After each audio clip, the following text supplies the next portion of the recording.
Nope, it's 10:30. Good morning. We're going to invite you to join us in a gathering song, We Rise. So if you would rise as you are able and willing to join us in this song that we've sung many times here, but you've not had these special song leaders before. I swear there wasn't a height requirement. All right, so this is We Rise, and the words will be on the slides for you as we sing it. Ready? We rise, humbly hearted, rise, won't be divided, rise, with Spirit to guide us, rise,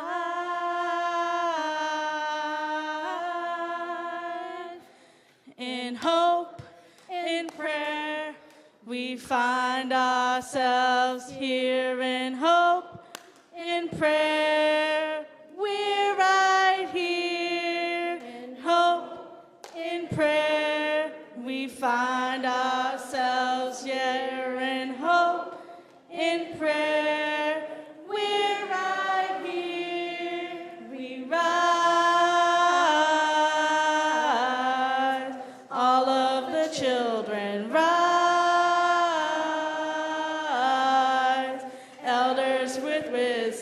Rise,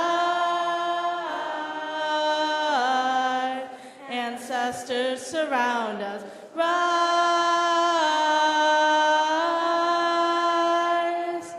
in hope, in prayer, we find ourselves here in hope, in prayer, we're right here, in hope, in prayer, we find ourselves here in hope, in prayer.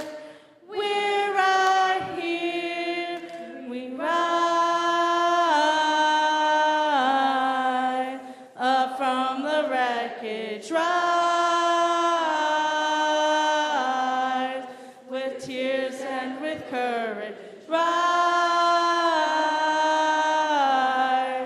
fighting for life.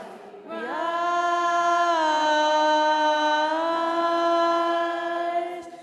in hope, in prayer, we find ourselves here in hope, in prayer. We're right here in hope, in prayer. We find ourselves here in hope, in prayer. We're right here. Woo. Oh, is it me?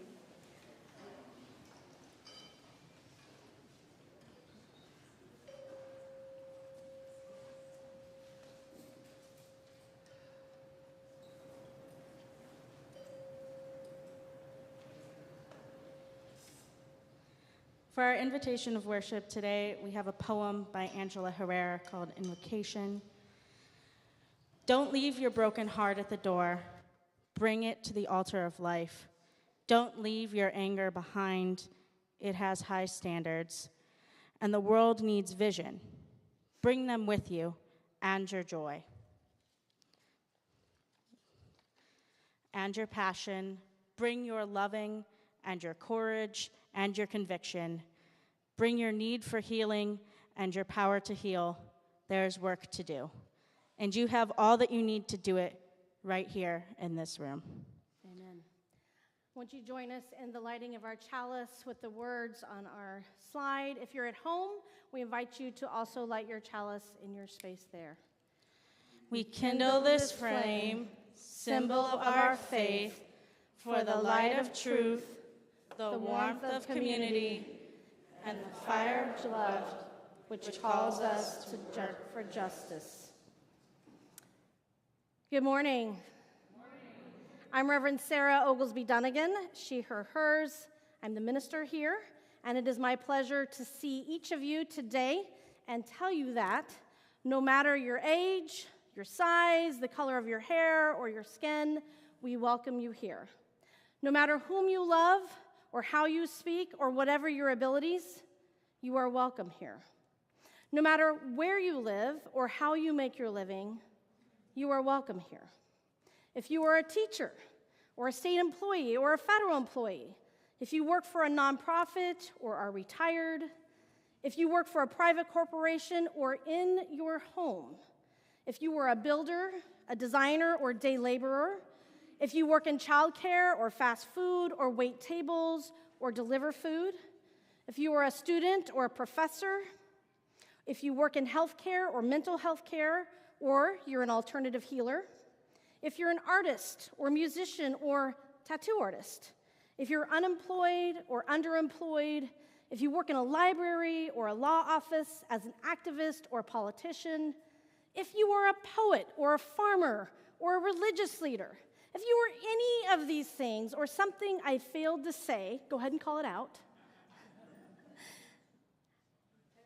I want you to know that you are welcome here and your work matters. No matter if you have cash in your pocket or empty gum wrappers or maybe the cigarettes you can't quite quit, no matter what country your parents came from or how they got here, no matter what religion was practiced in your home or how you name the holy or honor the ordinary, you are welcome here. Whether you come with laughter in your heart or tears, you are welcome. You were invited to come with an open mind, a loving heart, and the intention to help us build the world we dream of, each of us in our own way with our own gifts. You are welcome here. And I extend a special welcome to all visitors here. You can wave your hand at us if you want. Welcome. It's good to have you here. And hope that you find with us a community that both nurtures your spirit and inspires you to help heal our world. If you are watching us online, we hope you will join us on Zoom after the service to chat with others and to be in community. And the link is on the front page of our website, vuu.org. So we can't see them, but they can see us. Let's take a moment to wave to the camera up here so they can see everyone in our room. Hello, friends. We're so glad that you're joining us online. We also know that sometimes you need a listening ear and a warm smile. You can always find those here. Our pastoral care team provides this every week, and this Sunday, pastoral care will be provided here by Joanne Smith. Raise your hand, Joanne. She's in the very back. Yay, Joanne, it's good to see you. And Carlin Knight on Zoom. They will be responsible for pastoral care for the week. Every week we have a new team available. Know that there's always somebody ready for you to reach out by email to let us know what it is we can help you with. We've also upgraded our pastoral care room recently, so if nothing else, you may want to go check that out. Thanks to the pastoral care team for making that happen and for all the work that you put into it. I won't call you out now, but if you want to just raise your hand and say, yeah, I helped do that. Come on. All right. Thank you. Hey, I will say that no marital counseling was required after couples worked on that together. It was fine. So thanks to all of you for your work on that. Today, we are celebrating Labor Day. The kids are celebrating that by playing in the water. So good for them. And if you're a kid and you're in this space and you didn't know we were starting over there and not having a time for all ages, you're welcome to have a parent sneak you over there so you can play in the water and go down the inflatable slide. I will not take that personally. I know that Labor Day might not be the thing that kids want to listen to today. So that's up to you. You can sneak out whenever you want. Yes, by Julia. I knew she would not want to be missing out on that good time. My biggest fan, but she does want to play with the water. So we're celebrating Labor Day, and I'm joined by three folks who work in movements that help to support our capacity to have whole and fulfilling lives on this planet in ways that are sustainable for all of us. So we'll hear from Joe Murphy from the AFLCIO, from Kent Olson from the Poor People's Campaign here in Arizona, and we'll hear from our own Josie Mitz, who's been working with the Sunshine Movement. And we hope to give you a little bit of a flavor of a rally today, so we'll actually also be singing some of the songs and chants that have gone with these movements, because that's part of what holds us together when we're doing protests and showing up in public to do this work.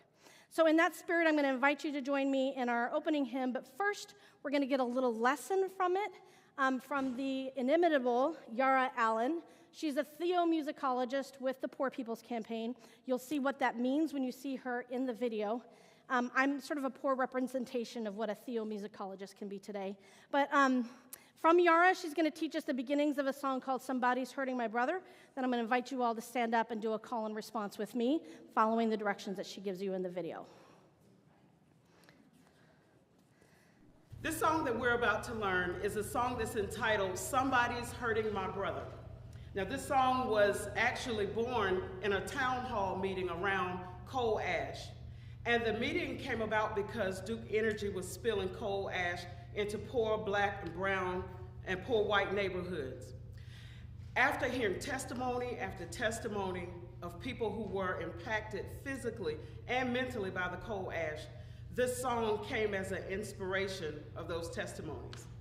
So I'll call to you, somebody's hurting my brother, and it's gone on, and your response is, far too long. Yes, it's gone on. Far too long. It's gone on. Far too long. Somebody's hurting my brother, and it's gone on. Far too long. Now the end is, and we won't be silent anymore. We'll say that together. And we won't be silent anymore. Okay? And so we'll try the rehearsal version, which goes, oh, Somebody's hurting my brother, and it's gone on Far too long. Yes, it's gone on Far too long. Yes, it's gone on far too long. I said somebody's hurting my brother, and it's gone on Far too long. and we won't be silent anymore. Okay, good rehearsal. Stand up. We're going to sing a little bit faster.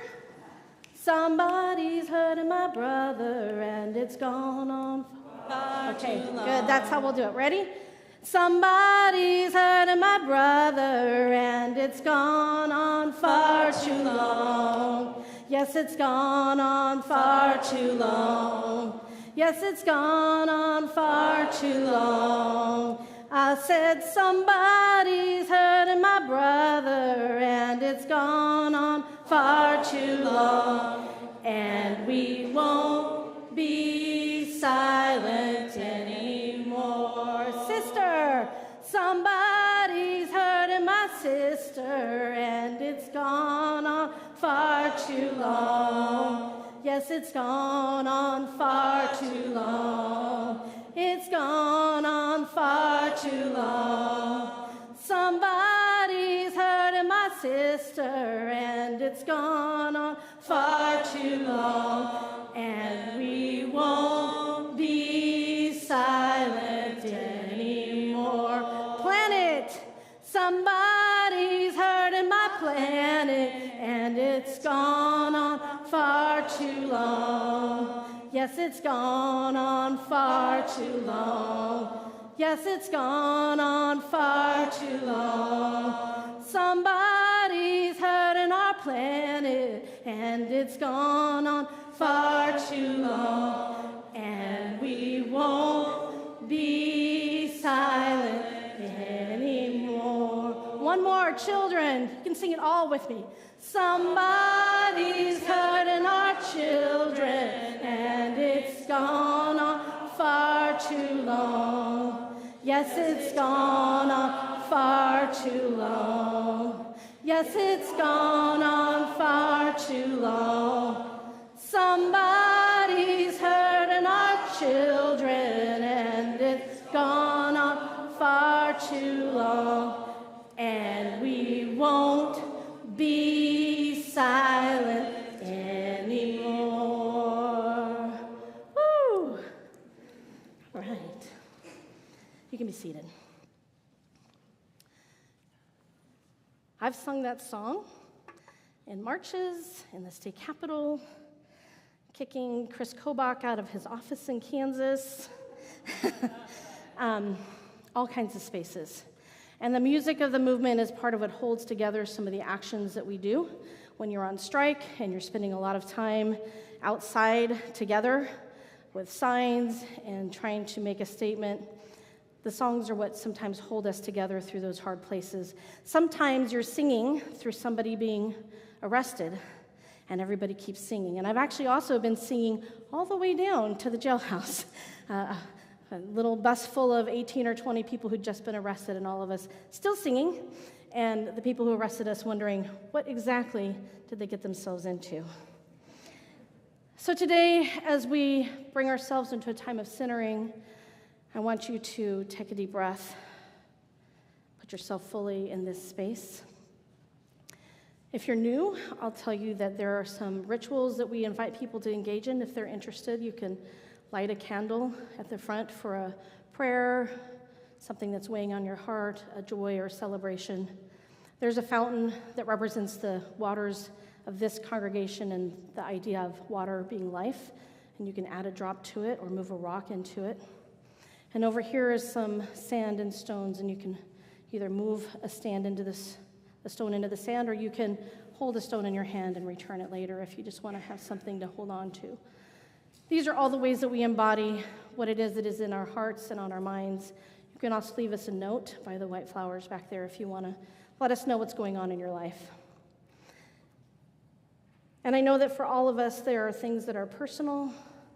There are things that are connected to us but maybe less personal, and things that we read about that we may not be personally connected with, that we hold in our hearts. And this reading from Jennifer Willett says, "What images come to mind when I say Labor Day? Chances are you think of the holiday weekend and celebrations with your loved ones, the federal holiday, unions and the cause of working wages and benefits, maybe the history of the struggle of working people to have a fair share of the profits from their work, and those are all great. But I also want you to think of your parents and caregivers, the people that fed you and bathed you, nurtured you and taught you the building blocks of how to be in the world. Your elders, and think about who shops for them, who goes to the doctors with them, who cleans for them and cares for them when they begin to fail. And those of us that have physical and mental challenges of differing degrees that come in all ages, the folks who assist them in daily tasks that make day-to-day life easier and sometimes possible at all. Much of this work is unpaid labor, yet the work of homemaking, child care, elder care, and differently abled care isn't always part of our economic system. It doesn't count in our GDP, but our society would collapse without it. So when we consider the other non-paid labor we do to mentor and educate, to assist and advocate, to entertain and enrich the community, the country, and the world, think of all that we do for our neighbors and our friends and our community to make life better. This is also labor. A paycheck isn't the only measure of your work. And without this labor, our world would be a lonelier and more desperate place. So honor your labor. If you work for money, this holiday is for you. And if you work for love, this holiday is for you. Our work makes the world better. And I invite you to join me in singing There Is More Love, number 95 in our Singing the Living Tradition. There is more love somewhere. There is more love somewhere. I'm gonna keep on till I find it. There is more love somewhere. Hope. There is more hope somewhere.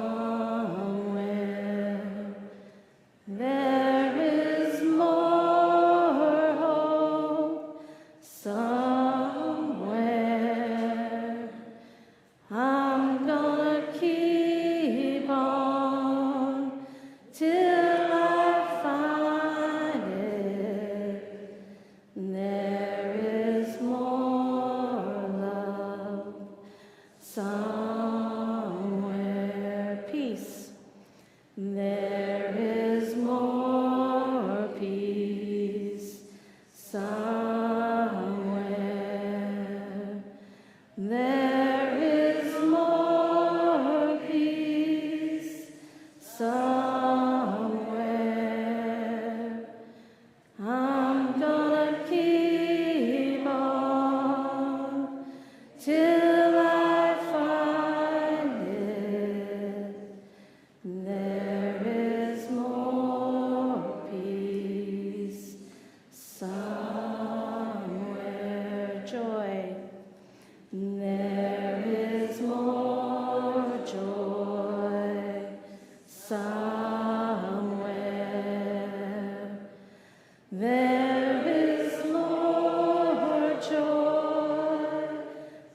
That song was named for Stephen Biko, the South African activist who spearheaded Black consciousness movement and died from injuries sustained while in police custody.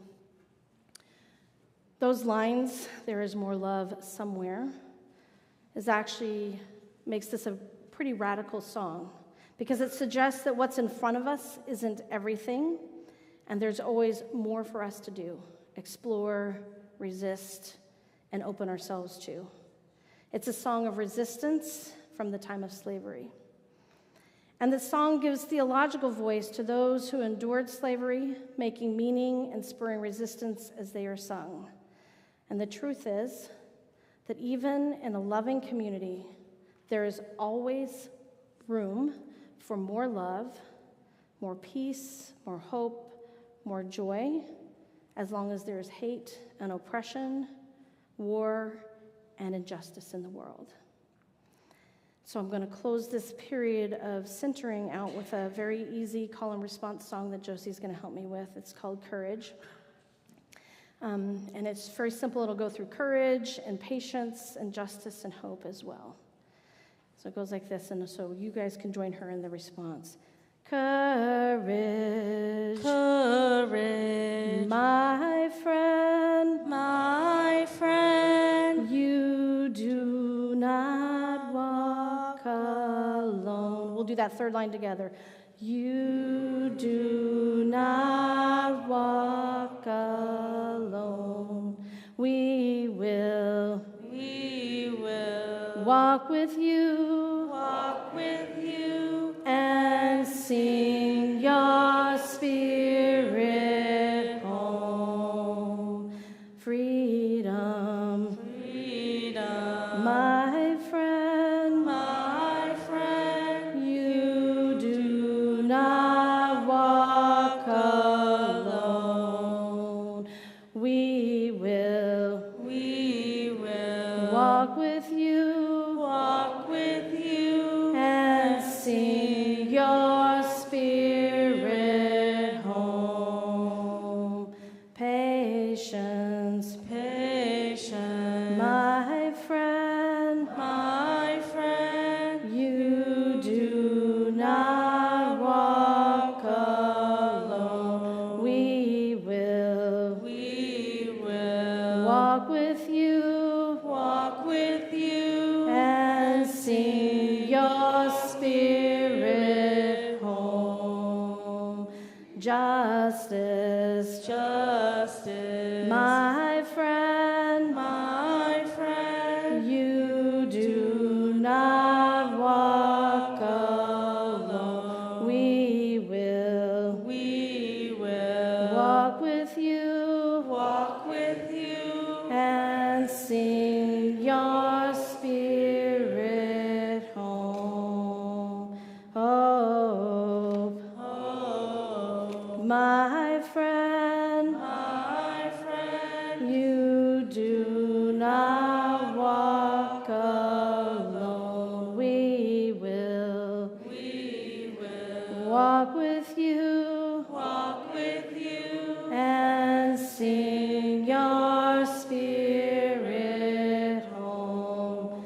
Courage, my friends, you do not walk alone. We will walk with you, and sing your spirit home. You're just about ready to go to a rally with me. You're going to know most of the songs by the time we're ready. So I'm going to invite Joe to come talk to us a little bit about the labor movement and whatever else he's going to share with us from the AFLCIO. Thank you. Good morning, everybody. My name is Joe Murphy. I'm the Political and Organizing Director for the Arizona AFL-CIO. And thinking about today, the interaction between faith and labor made me remember a time when I was an organizer with the United Food and Commercial Workers, Local 99. I apologize, by the way. Union folks, we speak in a lot of acronyms, AFL, UFCW, all of that. So Basically, for 4 years, I was an organizer with the Union for Grocery Store Workers, Safeway and Fry's. There had been a campaign going on in Yuma County since 2003 for a chain called Factor Sales. It was a small local chain with a number of pretty much cash-only stores along the border and throughout Yuma County.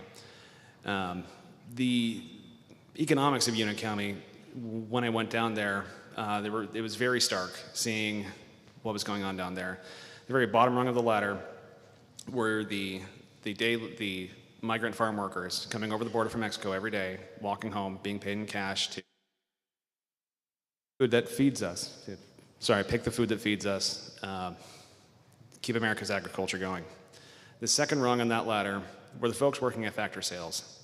The very top, the kinds of jobs that the people in Yuma County all aspired to, and if they got it, it meant that they had made it, were Border Patrol. So going in, being part of the campaign to organize, finding out that a lot of the nonprofit sector down there was funded by the CEO of Factor Sales, so they were not interested in speaking to me. Talking to a lot of the folks whose families had lived there for generations and generations and never really thought of that they'd have the ability to make more than the federal minimum wage, let alone state minimum wage. In my role as the researcher for the campaign, I found out that this chain had about 300 employees and only about a dozen made more than the federal poverty level. They'd been working there for 15, 20, 25 years. And this campaign had gone on for 13 years by the time that I was assigned to assist with it.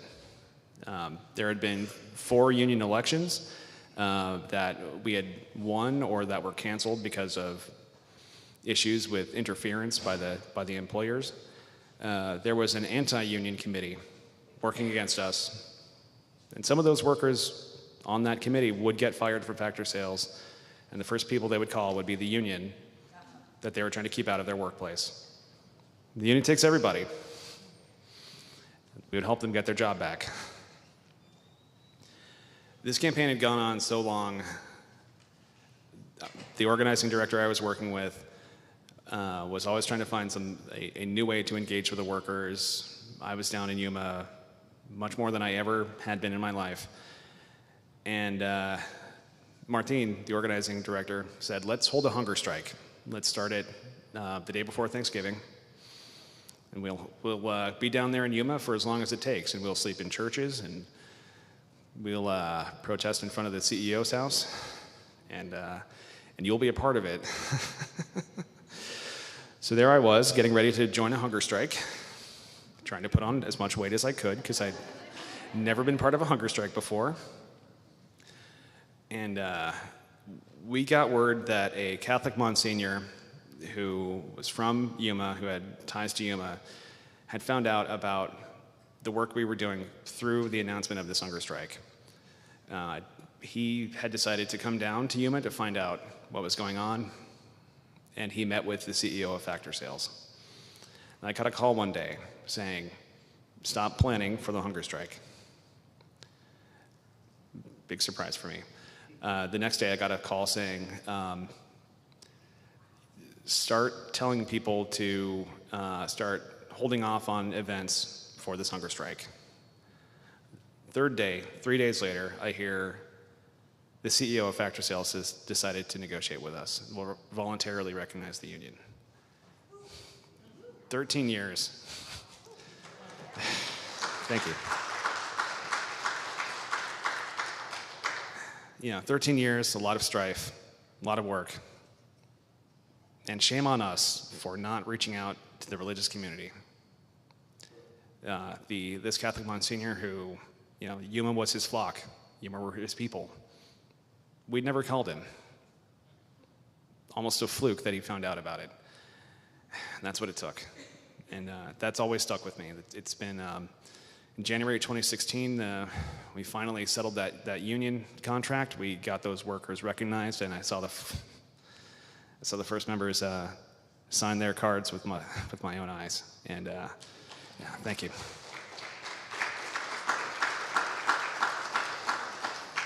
like I said, that's always stayed with me, so thanks. And one other thing we're going to sing Solidarity Forever next, something I just want to talk a little bit about it first, if I can take up a little bit more time. This is a song it's sung to the tune of the Battle Hymn of the Republic,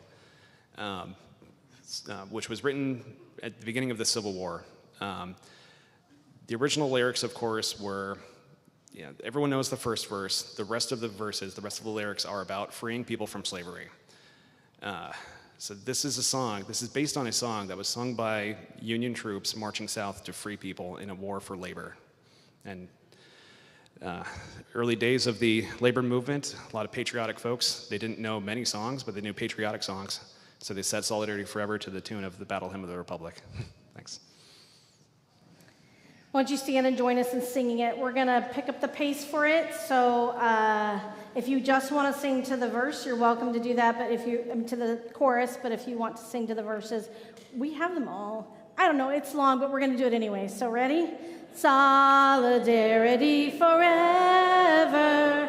Solidarity forever. Solidarity forever. For the union makes us strong. When the union's inspiration through the workers' blood shall run, there can be no power greater anywhere beneath the sun. Yet what force on earth is weaker than the feeble strength of one? But the union makes us strong. Solidarity forever. Solidarity forever. Solidarity forever. For the union makes us strong.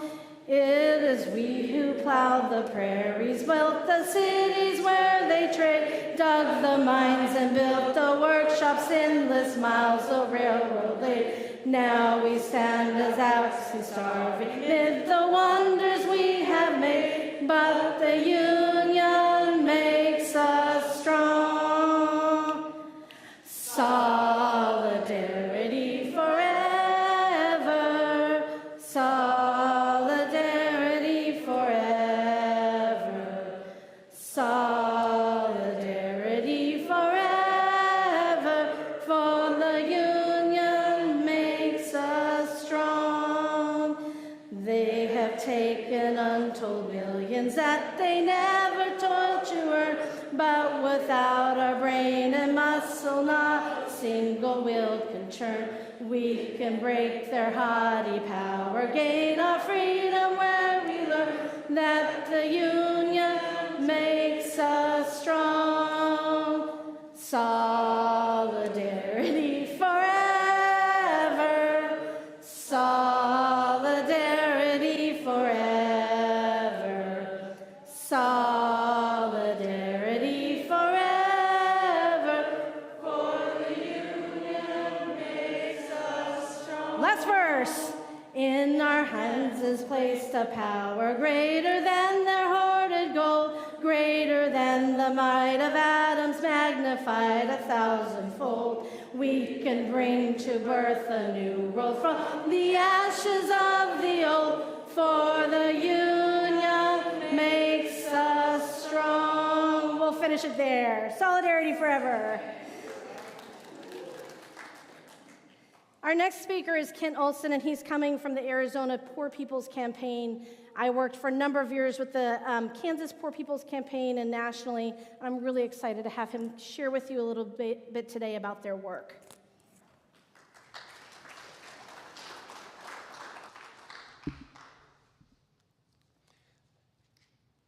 The original Poor People's Campaign was organized in 1968 by the Southern Christian Leadership Conference, which of course was headed by Martin Luther King Jr. The SCLC aimed to push its demands for significant congressional appropriations for anti-poverty efforts, while all the time seeking to ensure nonviolence among all campaign participants. Unfortunately, there were others who were unwilling to follow the path of nonviolence. 2 months before people were to arrive in Washington for the campaign, King was assassinated in Memphis. Robert Kennedy, who had previously urged the SCLC to organize a campaign to focus the nation's attention on poverty and hunger, was assassinated just 2 months later.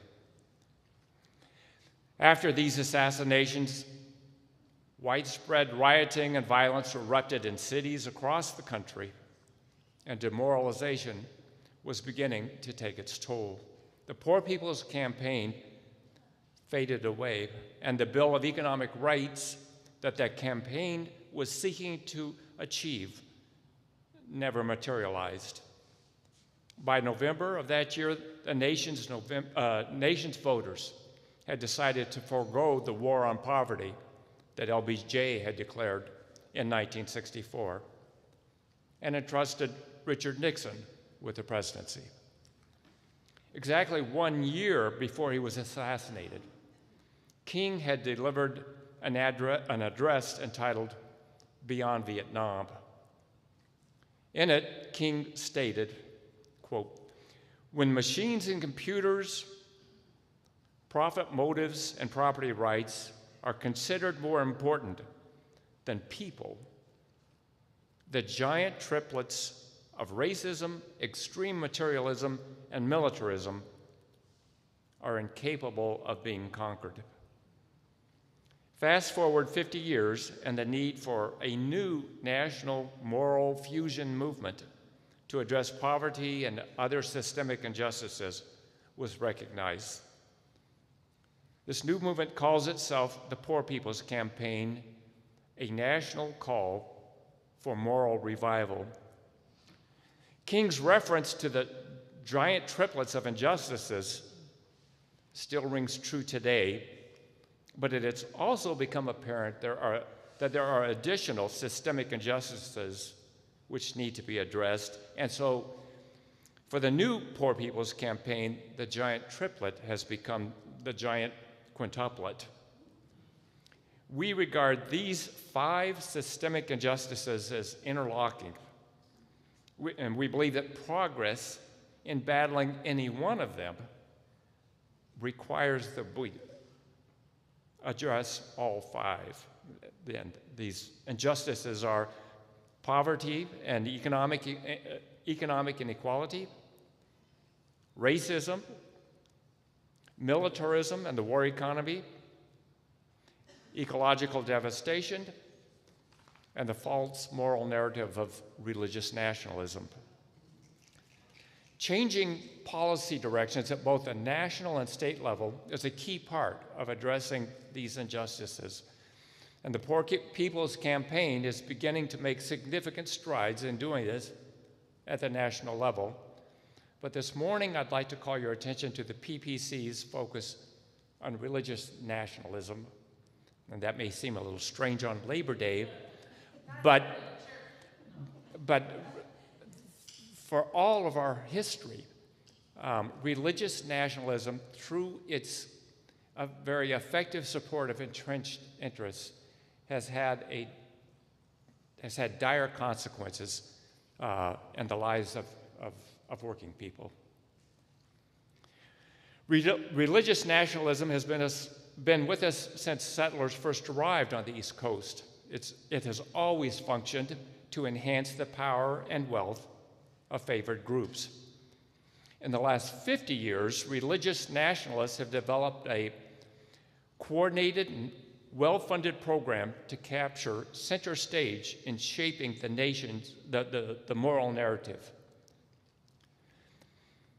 Portrayed as a grassroots movement, this campaign has been funded as well as directed by a tightly coordinated group of very wealthy individuals.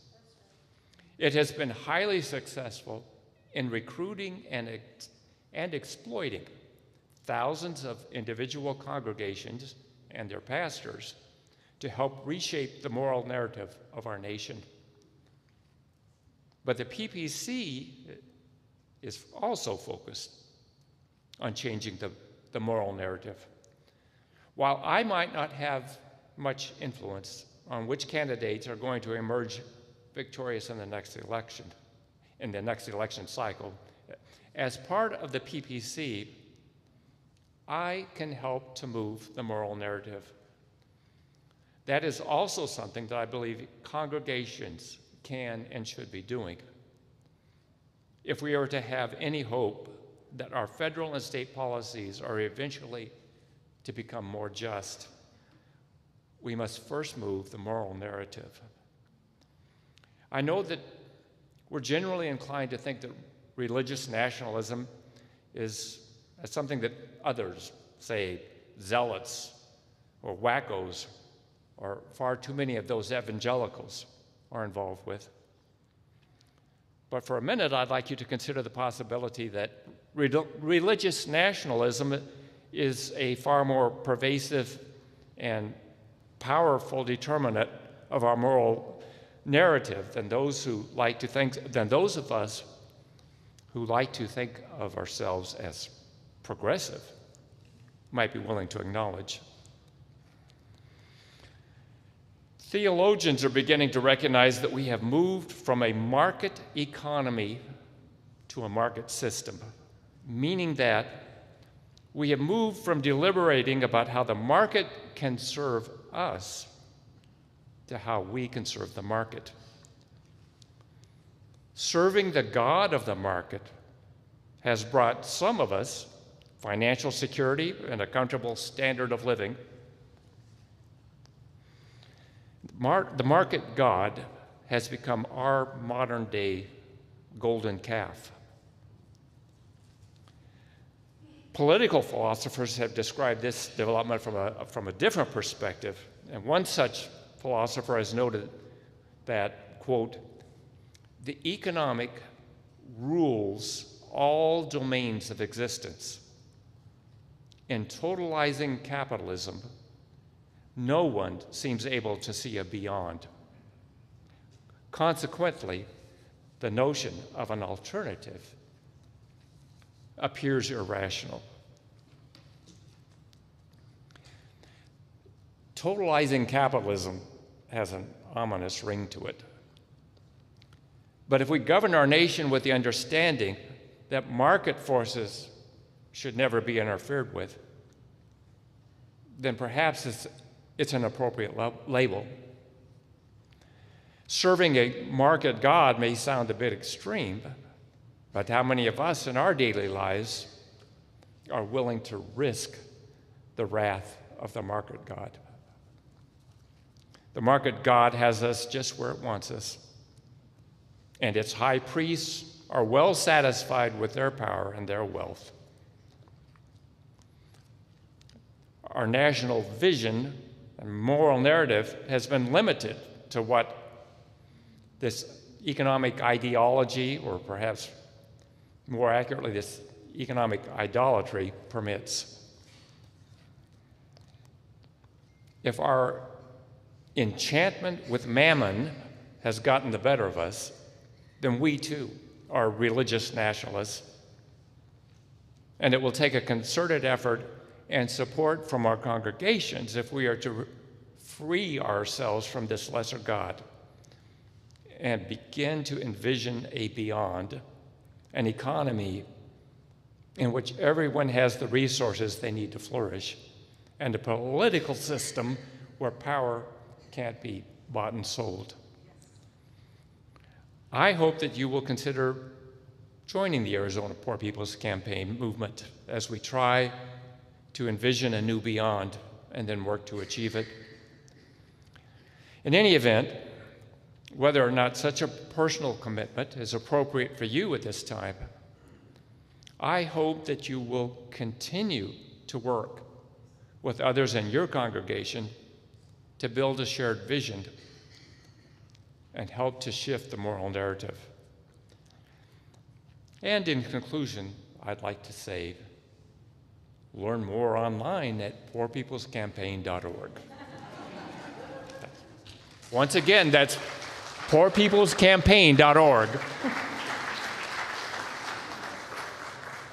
So one of the songs that the Poor People's Campaign sung a lot, especially in 2018 as we were preparing to do a lot of protesting over 40 days and a lot of folks got arrested in tandem across the country, is this song. We're going to watch a little video that tells us a little bit about how this song goes, and then we're going to all sing it together. It's quick and fun and easy. So here we go. Because this campaign is paying homage to the old and the new, we think about the then and the now of a movement. We're bridging the gap between 1968 and 2018, which is 50 years of just revolution and 50 years of activism. So we also incorporated a new part that incorporates hip-hop, a little hip-hop aspect to it. So they bring the old with the new. So when we get to that, we'll teach you how the words flow and go. So your words are first, everybody's got a right to live. And before this campaign fails, we'll all go down to jail. Because everybody has a right to live. You got that? You got that. All right. And so then the second part will be everybody's got a right to live, and then you all will say to live. And then everybody's got a right to love. To love. To love. Everybody's got a right to dream. To dream. Everybody's got a right to learn. To learn. Got it? All right. So it goes like this. Everybody's got a right to live. Everybody's got a right to live. And before this campaign fails, we'll all go down to jail. 'Cause everybody's got a right to live. Okay, you got it. So now we're going to sing it all together. Everybody stood up. That's great. As you're willing and able. So here we go. Everybody's got a right to live. Everybody's got a right to live. And before this campaign fails, we'll all go down to jail. 'Cause everybody's got a right to live. Everybody's got a right to live. Everybody's got a right to live. And before this campaign fails, we'll all go down to jail. 'Cause everybody's got a right to live. Everybody's got a right to live. To live. Everybody's got a right to love. To love. Everybody's got a right to dream. To dream. Everybody's got a right to learn. To learn. Everybody's got a right to live. To live. 'Cause everybody's got a right to live. Everybody's got a right to live. And before this campaign fails, we'll all go down to jail. 'Cause everybody's got a right to live. All right, y'all are ready to go to jail with me. I'm ready. Whoop, whoop. Oh, and this is Josie. Y'all have met her before. Go, Josie. She's going to talk to us about the Sunshine Movement. You know it's a sunrise movement. You typed it wrong. It's fine. It's fine. Okay.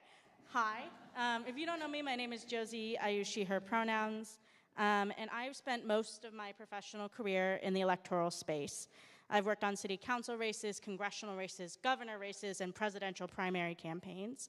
And I've also had the pleasure of being in 3 unions and the honor of being in the bargaining unit of one of the largest presidential primary campaigns in Iowa as they decided to organize and unionize with IBEW. Electoral work is new to the unionizing space. For a long time, campaigns believed that 100-hour workdays were just what you had to do to win. And that space talked about the need for unions in other fields, but never on their own. After the burnout from the primary of the 2020 election, I moved to Arizona. Fun fact, don't move to Arizona in July in a pandemic. After moving to Arizona, I found Sunrise Movement, and it became my organizing home. Organizing in movement spaces is a little different than it is in the electoral world. You use some of the same tools, you knock on doors, you make phone calls, you send text messages, and you organize. The major tool that I think makes movement organizing different is storytelling. It's not only using political talking points or sound bites from debates, it's talking about a better world, a world that is possible when we, as a community, band together and demand better. At the Sunrise Movement, we tell stories about how the Green New Deal could change lives. If you're unfamiliar with the Green New Deal, Here's a summary. The Green New Deal is a congressional resolution to mobilize every aspect of American society to 100% clean and renewable energy, guarantee living wage jobs for anyone who needs one, good union jobs for to rebuild our country, and a just transition for both workers and frontline communities, all in the next 10 years. The story I tell when I speak at rallies like this one or in this photo with my broken foot, I talk about the fact that I was a young Asian American immigrant in the United States who got lucky. Others talk about how the heat affects their bodies. Some folks talk about the outrageous prices of healthcare, and others talk about their homes being destroyed by floods, fires, and earthquakes.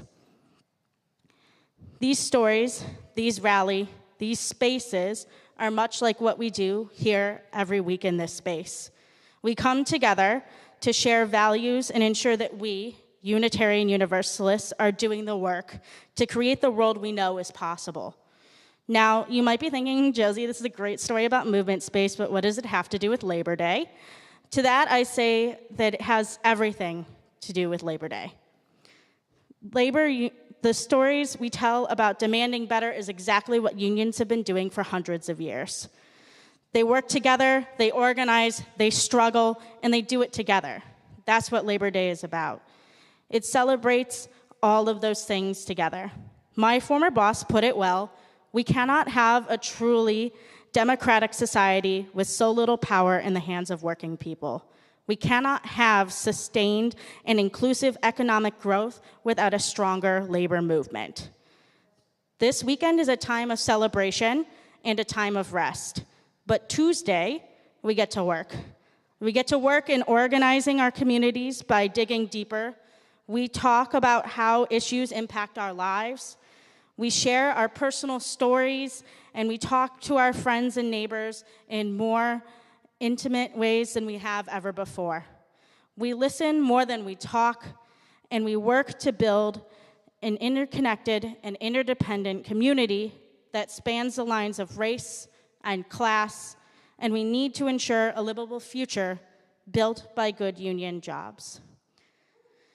So, in the nature and spirit of a rally, we're going to do a chant. If you would rise in body or in spirit and join me, I am going to come to you, and I have a tendency to be very loud, so I would turn down my mic.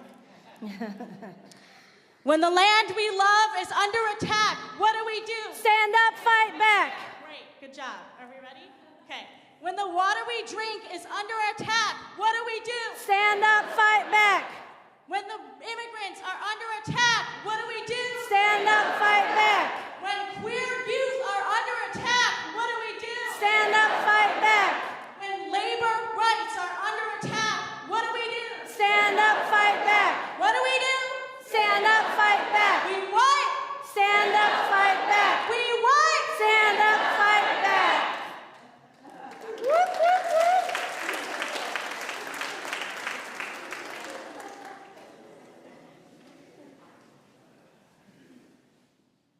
So there are 7 forms of resistance all around us that are available to us at any time. Talia Cooper names them this way. The first one is that we create movements. We create collectives and groups and organizations. We gather with our neighbors and friends because we know that as we get together and learn about oppression, we can also envision liberation. And that organizing has worked over and over again throughout history and will continue to. This is how we build the kind of power that fights back against those small conglomerates that have tons of money and tons of power. We have to do it together by building a movement. We also can turn to self-care and community care, that we can decide that we are worth it and we are all vital because we are alive, and we can make sure that our neighbor has what they need to be part of the movement. We can make sure that there's a space and time for folks who are working in the movement to have a day off or 2 and to have their needs met through health care and through all the different ways that we care for each other in community. We can tell our stories, just as Josie was saying. We can tell our personal stories and the collective story about how oppression is impacting us, whether it's through white supremacy, whether it's through sexism, whether it's through homophobia or transphobia, all the different ways in which we are impacted by the systemic oppressions that we live in. Telling our stories changes the world around us. It helps other people have a window into what we've experienced, and it helps us to remember why we do the work. It personalizes it. With our stories, we can also refuse to be lied to.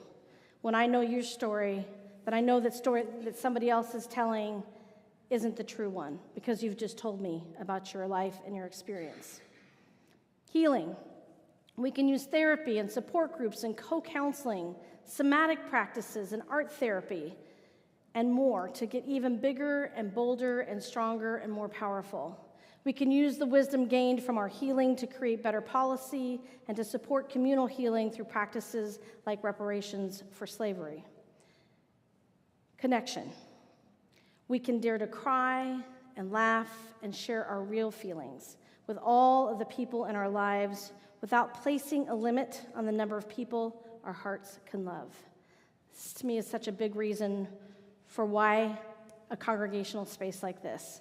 Some of you left more traditional church spaces or faith community spaces to be here because you knew it was still important to gather with other people and to create that level of connection that will hold us through the places in life that are hard, both the places that are personally hard, but that are also communally hard. Love. We can refuse to buy into the idea of spreading self-hate. Even in our hardest moments, we can remember that each of us are human with a human body, and we all deserve the goodness that all humans deserve, each and every one of us together. And finally, art and culture. And this is a really huge piece of the Poor People's Campaign, because one of the things that they really focused on was bringing both these stories into spaces for people to hear, but also the art and culture that came with people's stories. Artists can rise up everywhere, all the time, whether it's visual art or music, performing art, all different kinds of ways that we bring our stories into spaces with each other. And that art can say that we will not accept this world. We will build a better one. We can choose to learn about our ancestors, their histories and traditions, and find ways to reclaim them afresh for ourselves. And so this morning, as we conclude with these 4 different ways of being in the world and movement space, I want to invite you to think about how this congregation engages in these practices of healing and how we can show up in these movement spaces to help bring a larger moral voice into our community that demands change. So, courage, my friend, you do not walk alone. We will walk with you, and sing your spirit home. So we've come to this time in our service where we invite you to share in the shaping of this work, whether it's through your volunteering with us or you're donating funds in one way or another. So we pass the plates, and if you would like to share something with us, we appreciate that. The work that we do here isn't just work that we do inside this congregation, it's also the work of partnering with other organizations like Ascend, who brings I Help folks into our buildings every week to have a place to sleep and eat, like the Valley Interfaith Project, where we organize with other congregations to do good work in this community, and many other partners. So some of the money that we bring into this plate goes on to other places that we do partnered work with. So we invite the ushers to come forward and take up the offering for the day, and we're going to hopefully sing Ain't Gonna Let Nobody Turn Me Around. Everybody knows this one, right? Yeah. Ain't gonna let nobody turn me around. Yeah, okay, so stand and join me.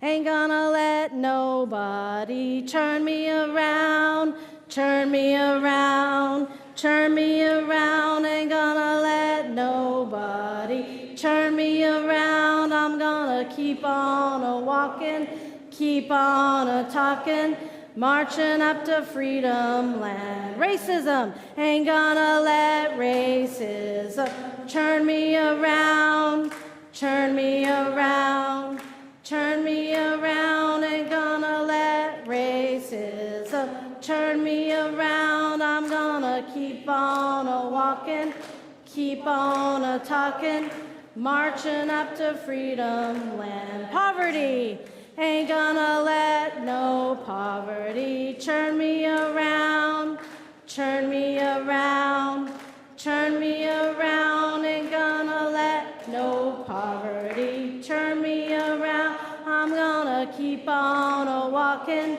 keep on a-talking, marching up to freedom land. Dark money ain't gonna let dark money turn me around, turn me around, turn me around. Ain't gonna let dark money turn me around. I'm gonna keep on a-walking, keep on a-talking, marching on the freedom land. Woo!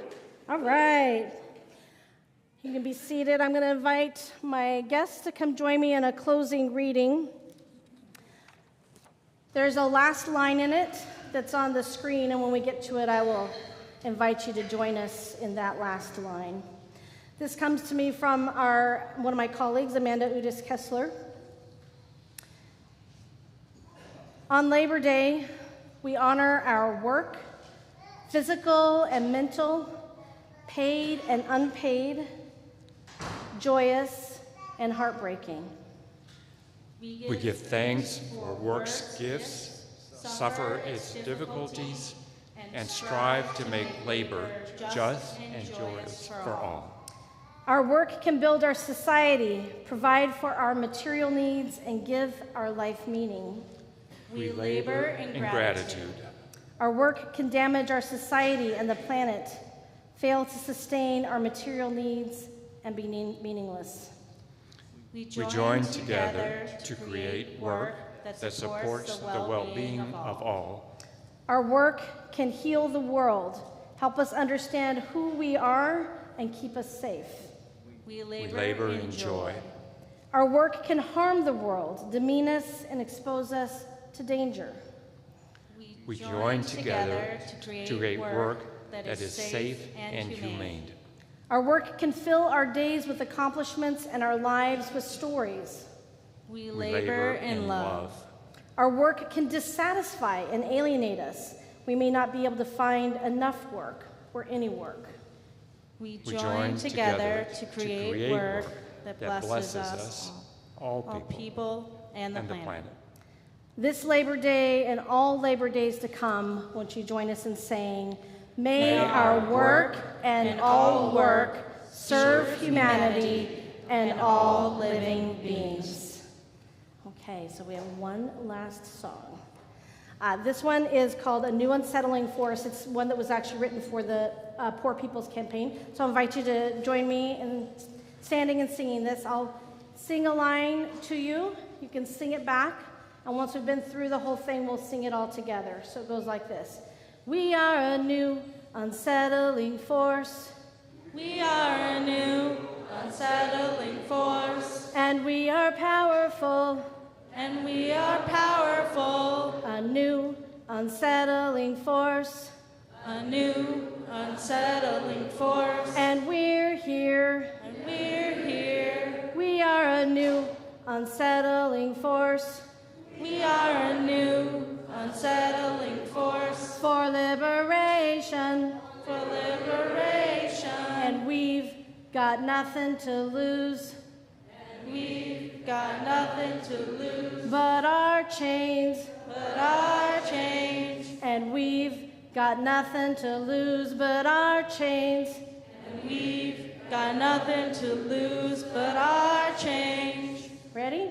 We are a new unsettling force, and we are powerful. A new unsettling force, and we're here. We are a new unsettling force for liberation. And we've got nothing to lose but our chains, and we've got nothing to lose but our chains. We are a new unsettling force, and we are powerful, a new unsettling force, and we are here. We are a new unsettling force for liberation, and we've got nothing to lose but our chains. We are a new unsettling force, and we are powerful, a new unsettling force, and we're here. We are a new unsettling force for liberation, and we've got nothing to lose but our chains, and we've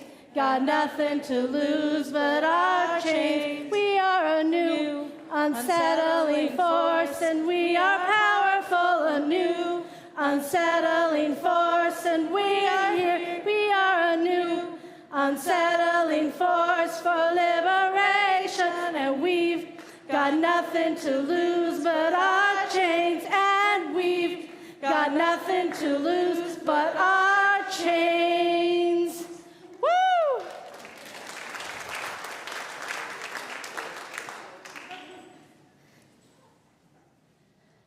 Won't you join us in the extinguishing of our chalice as we move into the rest of what is hopefully a long weekend for you, a chance to spend some time hopefully celebrating but also contemplating how we create these systems of movement to challenge the power structures in our communities. Maybe you'll also have something great to eat this weekend. But join me in the words for extinguishing our chalice. Though we extinguish the chalice, our connection to each other and this community remains. May its light guide us this week as we walk the path of justice, speak words of love, and fill our world with compassion until we meet again. Go in peace, stay for conversation. And I bet the water play is still happening, so if you really want to go down the slide or go see all the fun, cross the parking lot carefully, children, and you can join with the young people doing all that good stuff. Have a great weekend, y'all. And thank you to our guest speakers.